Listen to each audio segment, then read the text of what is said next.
Welcome to the Vertical Go-to-Market Podcast, where you'll discover new opportunities to grow your business from 7 figures to 8 from the world's most successful agency and B2B SaaS executives. I'm your host, Corey Quinn. Let's jump into the show. Today, I'm joined by Erik Clausen. He's the Managing Director of CG Life. Welcome, Erik. Thank you. Good to be with you, Corey. I'm super excited for our conversation. Could you share with us just a little bit about yourself, your background, and the work you do? Sure. So here at CG Life, I'm a basically co-leader of the agency. I've been here for about 13 years. We're a life sciences and healthcare communications and marketing agency. We've maintained a vertical focus throughout the 20-year history of the agency, which I think has been part of the secret of our success, although I'm sure we're going to dive into that in a little bit more detail. Sure. I've been fortunate. I've spent my entire career agency side, aside from a brief stint in politics right out of college, long enough to realize I didn't want to be in politics. I made the pivot into the agency world and haven't looked back. So I've spent 25 years in agencies with a vertical focus in life science and healthcare, predominantly focused on corporate communications, product communications, a lot of public relations, media relations work. However, the last 13 focused in those areas, as well as brand launch, brand development, creative, digital marketing, social media, paid media, you name it. Gosh, I know we're talking about verticals here, but there's so much I'd love to just pick your Sure. brains on about launching brands. But so tell me about your first agency experience. You were getting into politics, realized that wasn't really where you wanted to end up. And so how did you enter into the agency world? And so interesting that you landed in, it sounds like life sciences to start. I did. I was very fortunate. I stumbled right into this line of work. Right out of college, I had a job. I was living in Boston at the time. I have a degree in environmental science, and I had worked in college. I worked in a law firm, and my grand career plan at that early age was to get a law degree and go into lobbying and legislative advocacy around environmental issues. Yeah. And I was fortunate to get a job working for a state senator in Massachusetts. Huh. So I worked in the capital of Massachusetts as a staffer on environmental issues. It was fantastic right out of college to be able to work and focus in the area that you just got a degree in. Great. Yeah. The senator's press secretary quit, took a new job. And while we were looking for somebody to replace him, I said, well, he's writing press releases and doing press conferences. It seems easy. I'll do it. Had no clue what I was doing. Held my first press conference and on some bill we were trying to get passed. And the next day, there's an article in the Globe. I'm quoted with a comment about the bill we were trying to get passed. And it absolutely floored me. I came up with some talking points. We held a press conference. I talked to a reporter, and then a story showed up the next day about everything that I literally just created. That's amazing. Yeah. And so I was blown away by this and went, okay, I had no idea public relations was a field. And I went, if I want to shift my career and focus in this, I need to go and learn from people that actually know what the heck they're doing. And so I went and joined my first agency thinking I would be there for a year or two and learn the tricks of the trade. I ended up being there for 10 years. Oh, wow. I spent 7 years at Schwartz Communications in Boston, and then another 3 at Schwartz Communications in San Francisco, focused on life science and healthcare public relations, and I learned from the best. Wow. Fantastic experience. I definitely wouldn't be here today without that experience. Could you define what life sciences are? A lot of people are like, I remember back in school when I was studying life science, but I want to make sure that we're I'm understanding, what does that encompass? yeah, at its core, life science is really the biological sciences. Okay. It is trying to find ways, the way that is applied is to develop therapeutics. So treatments to disease. It's trying to find ways to cure disease, predict disease, diagnose disease, and in some way, whether it's a therapeutic or a device, treat the disease.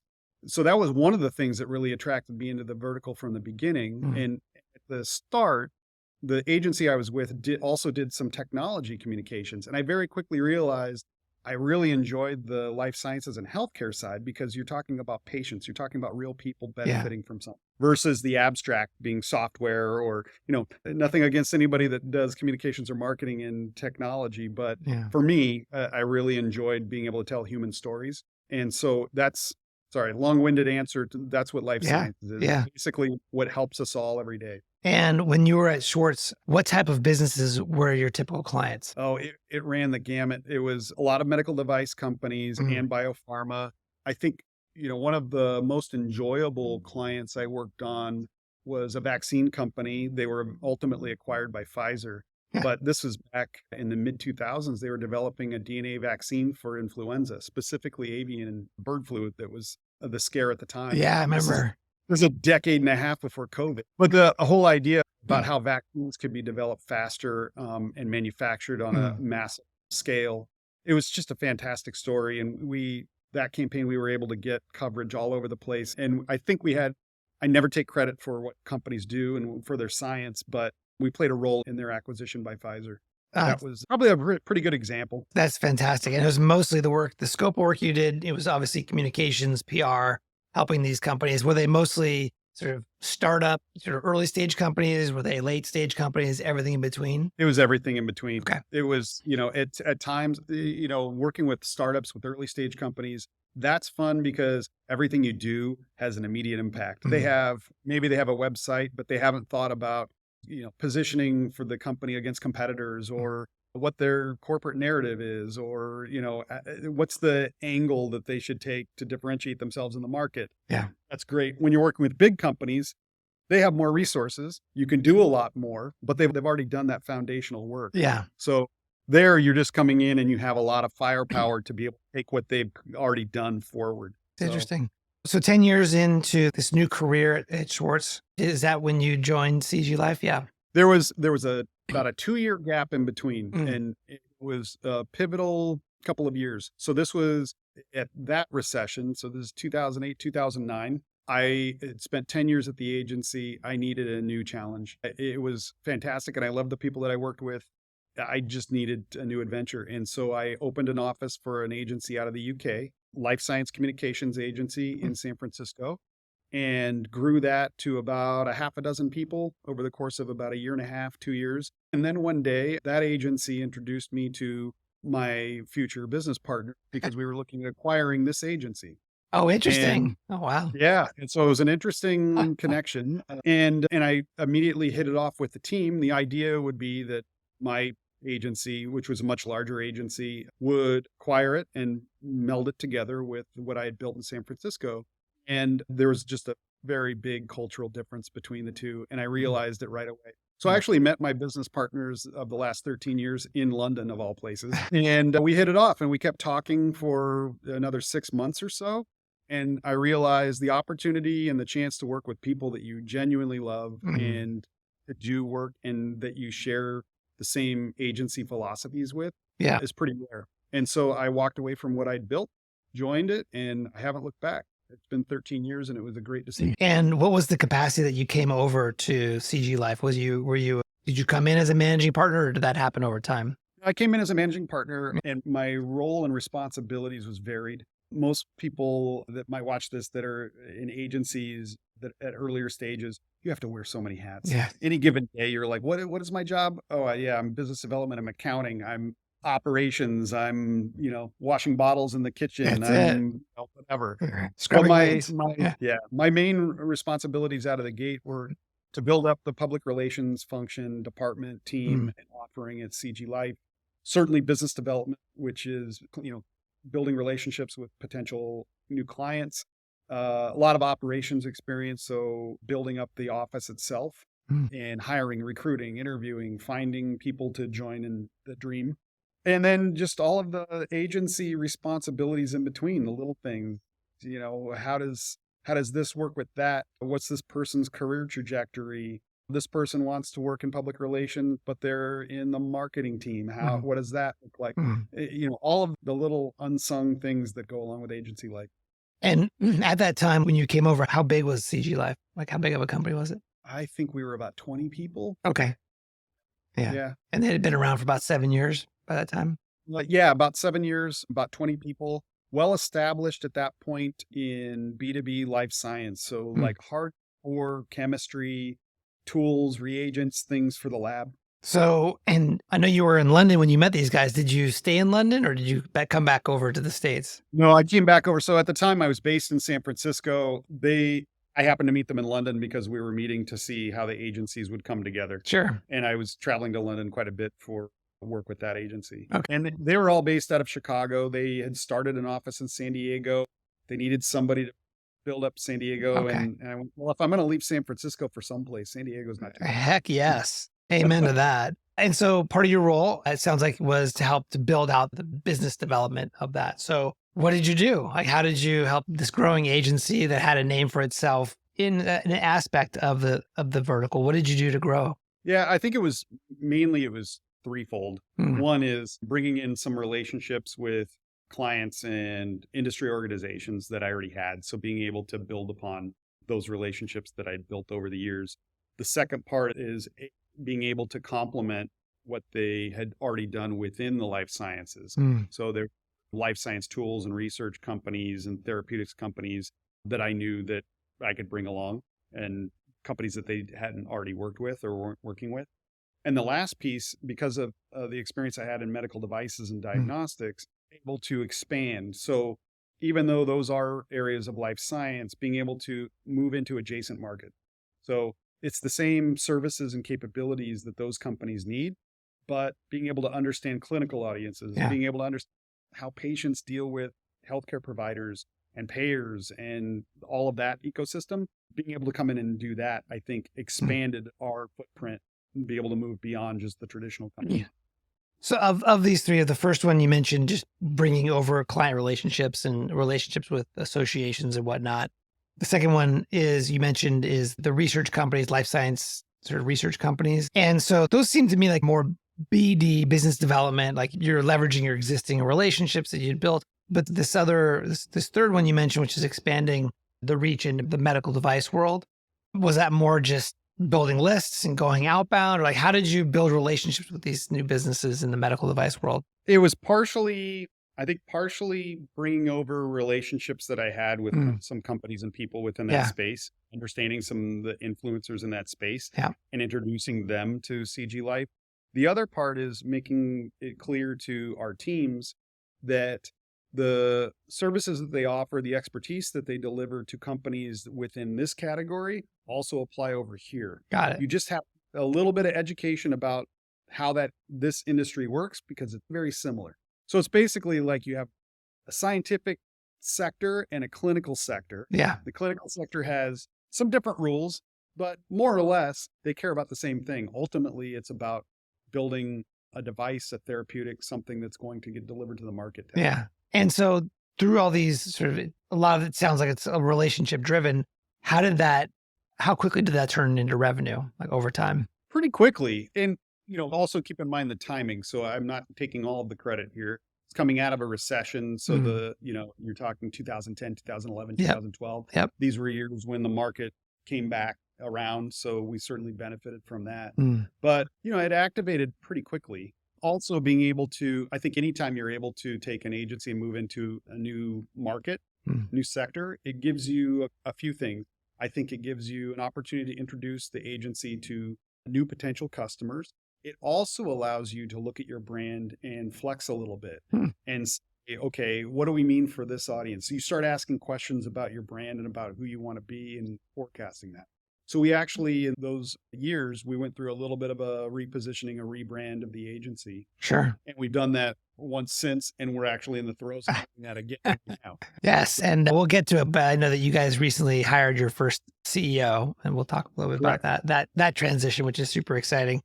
Along the way, did you guys remain faithful to sort of the life sciences category, or did you ever veer off into other categories along the way? That is a fantastic question. We have been very faithful to life science, or science specifically being our North Star. And we realized that, and we've tested that theory over the years. Every time we've gone through this rebrand or brand refresh or repositioning, even one recently, you ask yourself this question, and science is our differentiator. We have former scientists, people with science degrees and PhDs on staff. Science is the reason that they're here. Science is the reason that our clients bring products to market to help people. And that is fairly unique in the agency world. There are other agencies that understand science, and most of them are friends of ours. But we realized that was a really different thing, and to be able to get really technical when necessary, but also be really human at the same time, that's pretty unique. So we've tried to stay true to that. That is not easy to do at times, especially when you're you're sort of questioning the universe, as it were, right? To that point, there have been times where a potential client approaches you and they have substantial budgets. Sure. And as an agency, you go, well, we could do this. And they want to spend the money to do this, but it's outside of our specialty. And in those moments, we've said no. It's a really difficult thing to stay the course, but it's the right thing in the long term. So speaking of which, how do you attract new clients these days? Well, I would say few things. I think that differentiator around science is really powerful for some, not for all, but many clients especially I think when you have companies that mirror that focus on science, perhaps a scientific founder or CEO, and they come in, and I've literally been in conversations where they come in and we're talking about science at a level that I don't think most agencies are able to get to. That's awesome. That's a really powerful connection. And so there is some self-selection. Some companies will come to work with us because of that. I think most of it comes down to one. Yeah. The idea that, we're very fortunate. We don't cold call potential clients. We don't go out and pound the pavement like that. Yeah. We meet people. Sure. And we try to connect with them and understand their problems. And if we can be helpful, then we will. If we're not the right solution for whatever their challenge is, sure, we hope that we know somebody in our network and we make introductions to other people. But I think it's about connecting and listening to people and understanding what their problems are. And then if helpful, offer solution, even if it's not you. The interesting thing about that is it builds over time. So I've had people come back to me 3, 4, 5 years later and say, we had that conversation that one time and you said no, you pointed me at whoever, and now I'm ready to work with you because of the fact that we did that. Yeah, that's beautiful. Hey, it's Corey. Almost every day, I talk with agency owners who are frustrated with getting their outbound program off the ground. The truth is, too many agencies are too dependent on inbounds and referrals to grow their business. We all know that it's getting harder and harder to generate inbounds and that it's just not a sustainable way to grow your business. I'd like to give you the 6 secrets for driving consistent ROI from your outbound that I learned as Scorpion's Chief Marketing Officer, where we doubled the business from 20 million to 40 million just by adding outbound to an existing inbound only program. It's a free 6-day email course that will transform your outbound from broken to consistently driving new sales opportunities. You could sign up and get the first secret right now by going to getoutboundroi.com. That's getoutboundroi.com. Now, back to the show. When you say you have conversations with folks, how do people first hear about you? Let's say that it is a life science company, a medical device company. Maybe it's a company that's a newcomer, maybe well-funded, but maybe hasn't heard of the brand yet. Like, how do they come about to hear about the brand, the differentiation, and so on? Yeah, they listen to podcasts first. Ah, okay. It's a few different ways. I think a lot of it, we benefit from being around for 20 years. Yeah. So while we're not a massive, huge global agency, we have a reputation within the vertical that we're in. So there is some reputation and word of mouth there. The other ways that we reach out to people is we do a lot of content marketing ourselves. Okay. So we share our perspectives, our views on the marketplace, not just on marketing. Sometimes it's on science. Sometimes it's just about everyday topics that are interesting.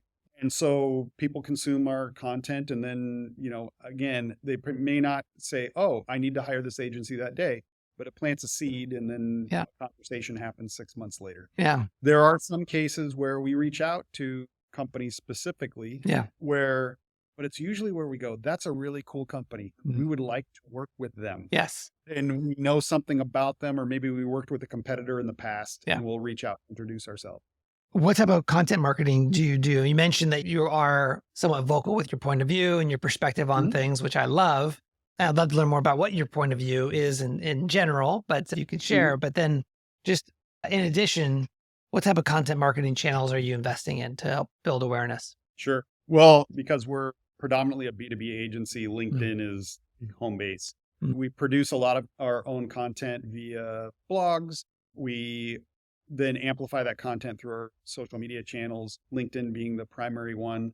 We do a lot of paid media amplification there.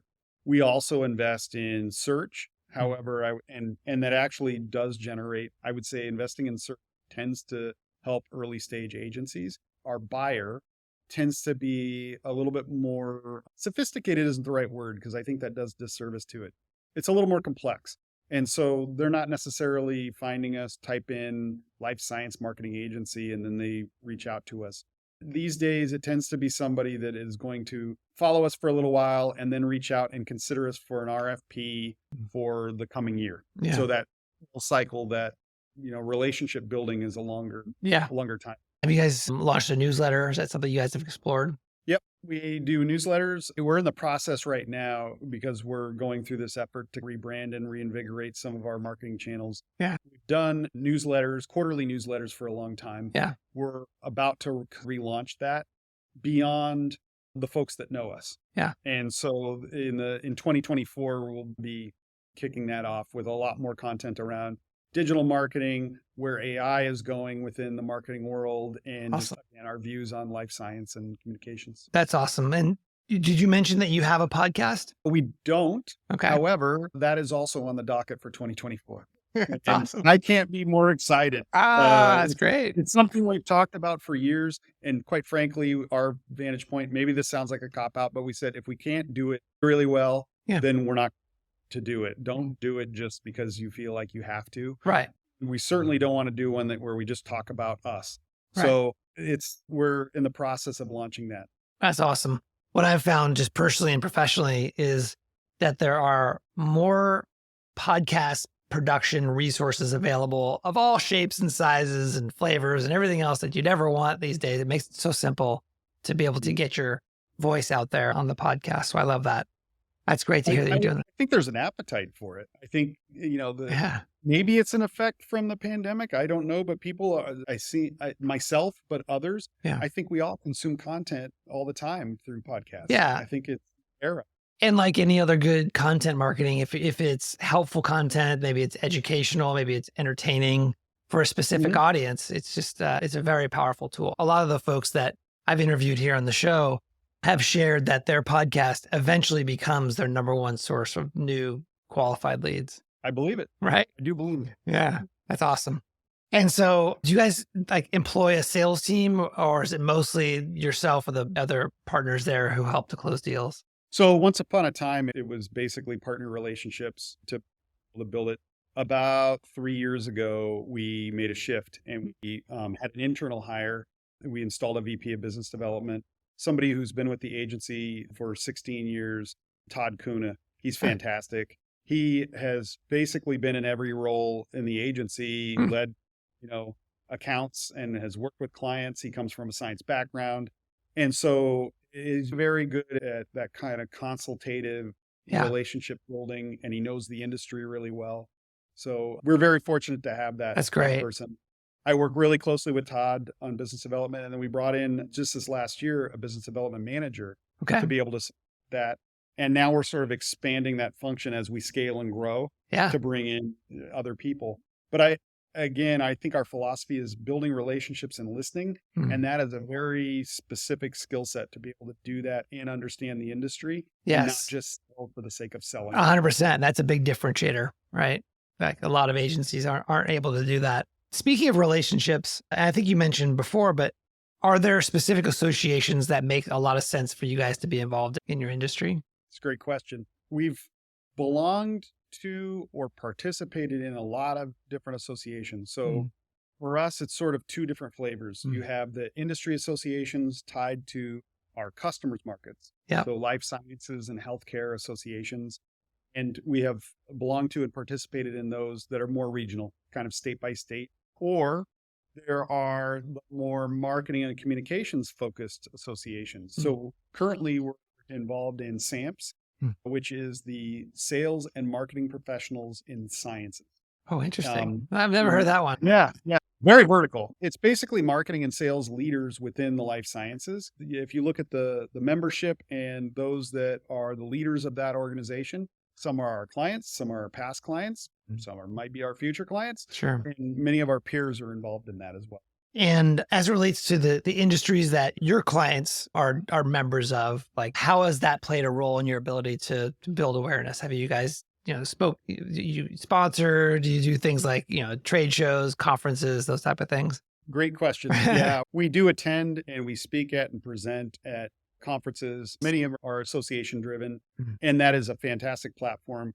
We're there to support our clients when they're speaking or exhibiting or whatever they're doing. We're often brought in, especially those of us with communications background, to speak or moderate panels or, lead that kind of effort.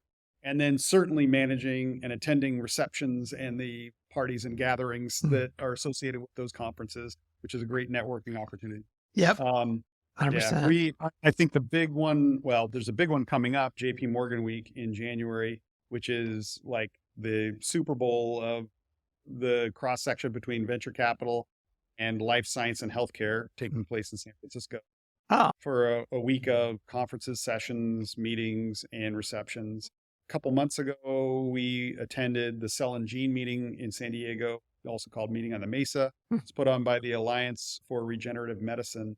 I led a panel there talking about cell and gene therapy manufacturing, and we had a bunch of clients attending that and meeting new clients there and just generally networking. So conferences are definitely a big, important piece of not just business development, but also client service. Do you guys productize your service at all? You guys sell like a fixed scope, fixed fee, or is it mostly, custom every time? I really wish we did. It would make life a lot easier. Unfortunately, most of what we do is bespoke. Yeah. It's, customized proposal based on, you talk to a potential client 2, 3, 4 times and try to, hopefully once, but sometimes there's follow-ups to try to come up with what the scope is based on what they need. I wish we could do off the shelf, just it costs X, Y, and Z and call it a day. But there's usually a lot of flexibility and customization in those proposals. That makes sense. I understand that, especially in your neck of the woods as it relates to the clients that you guys serve. Speaking of sort of verticalization as a whole, any mistakes that you had along the way during your time there as it relates to staying in the lane? You mentioned you did that really well, but other mistakes that maybe along the way that you guys made? I'm sure there are many. As it relates to verticalization, I'm trying to offer some concrete from things that we've done wrong. I think there are times where we've maybe become, we offer strategy as well as execution. I think there are times where maybe we lean too much into the execution and just jump to that. The hard questions are up front, asking clients, why do you think this? Why do you want that outcome to be? And those sort of things. And there, especially in the more challenging economic times, it's like, well, let's just do this and see where it goes. Then you hit some challenges along the way because you skipped over the strategy piece and you just did the tactic. And so I think those sorts of challenges rear their head. Frankly, there's probably a lot of businesses dealing with that right now, where you start to go, okay, well, we need to close that and chase the revenue just to get through, to make our numbers in this quarter, this year, or whatever it is. I think when you start to do that, you start to devalue, your strategic positioning is. Sure. Devalue your business. That's a slippery slope. Yeah. Short term versus longer term thinking. Yeah. And I certainly think, we have done that when I think back over the last 13 years, there've been some periods where we go, let's do this. And then it doesn't end well. And you go, well, shame on us. We should have known. Do you ever struggle or have internal grumblings around, especially the creative folks who are tired of doing the same thing over and over? They want some more variety in their life. Yes, but I will also say, I think we've been pretty good over the years about listening to that.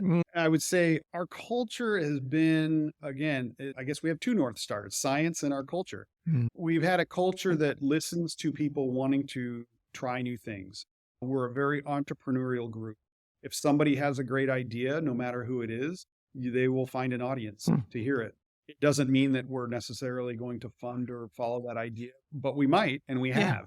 And some of the big leaps that the agency has taken over the year have been because somebody raised their hand and said, why don't we do this? Why don't we invest in this? Why don't we have a department that's focused here? And when you listen to those and not just say, well, that we don't do that, listen for a second and think about it. Yeah. Sometimes those are big ideas. Yeah. And so I think when we've had people, when they voice it, when we have people that say, I would really like to work over here, or why don't we work in this different way? We're pretty open to that. That's great.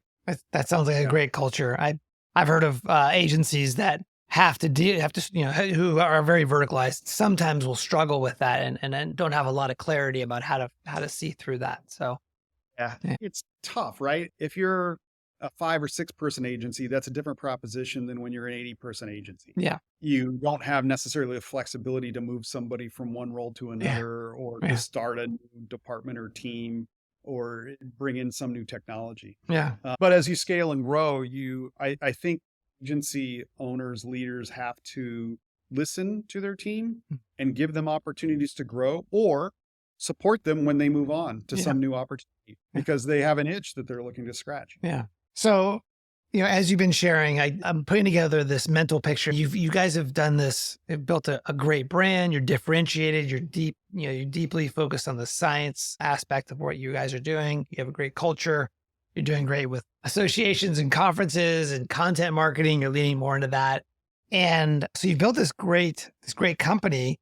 And I also read, and we discussed before we hit record, that you guys have just hired a new CEO. And I'm just curious, so what was the thought process behind bringing in someone to the organization to run it as the chief executive? Sure. So it's been a process, a multi-year process. We brought on a private equity partner that, after 19 years or so, we brought on a private equity partner in Shore Capital late 2022. The idea was really for us to be able to capitalize the agency in a way to accelerate the growth. And so we're in the middle of a multi-year plan to grow the agency through acquisition, so through inorganic growth, as well as invest in tools and automation and people to grow the agency. As part of that, we looked at the leadership. We operated for the first 7-8 years of the agency. My partners, the founders of the agency, Jeff and Murad, led the agency, and then the last decade or more, Steve Johnson, my co-managing partner out of Chicago, and I have led the agency. That's fantastic. We have a great working relationship, and we focus in different areas of the business. But at the scale that we're at, and as we integrate additional acquisitions, we realize a business needs a single CEO. Yeah. And so we were very fortunate. We've known David Ormisher, who joined us for several years. He was the founder and CEO of an agency called Closer Look. He grew that, and then a few years ago had an exit, sold that agency to Fishowak out of the UK, a much larger agency, really a biopharm advertising and branding agency. He stepped away from the business about a year and a half, 2 years ago. And we're fortunate this past year to have him on our board. So he's had a front row seat for the agency throughout 2023. And after a lot of cajoling, we convinced him to take on the CEO hat. And so we announced that a couple of weeks ago. And it's been great. He jumped right in with both feet, and having him on the board for the past year really helped us a great deal. So this was not a knee-jerk sort of thing. This happened over time. Sounds like, yeah. It definitely happened over time. And it's fantastic to have somebody, not only with his experience, but somebody that we've known for a number of years. Yeah. I first knew him as a competitor, as the head of a competing agency. To have somebody with his experience leading us is fantastic, and we have a great working relationship. Does that impact your role on a day-to-day basis? The first thing I said to David as we were doing this, I said, here's the 20 things I worry about day and night.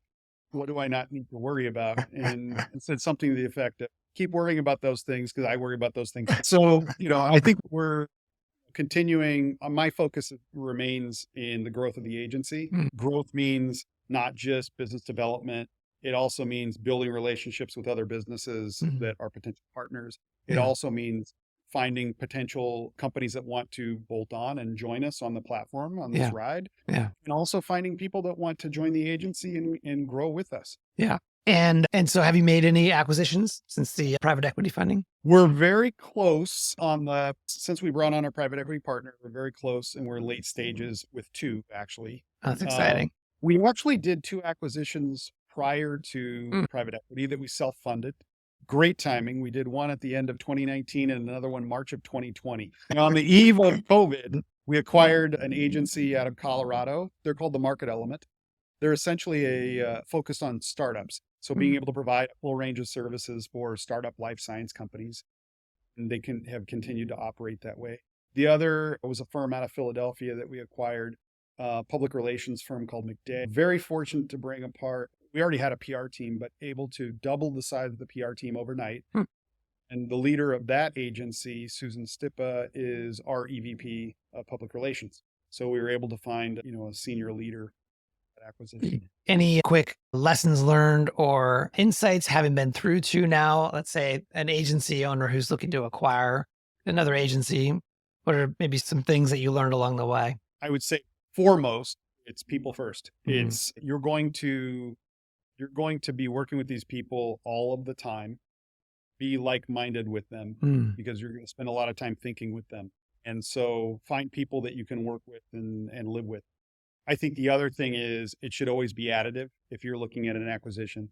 So 1 + 1 should be 3. You look at the combination and there should be some tangible or in thing that goes, well, you have this business and this business. This is how it improves. I think some acquisitions are just like EBITDA or land grab. They're just to build, but it's the strategic acquisitions that are the most interesting. It's where you add in, it's like, oh, now you've added this capability, or now you've added access to this market that you weren't in before. That's where you can get a little slingshot effect out of that.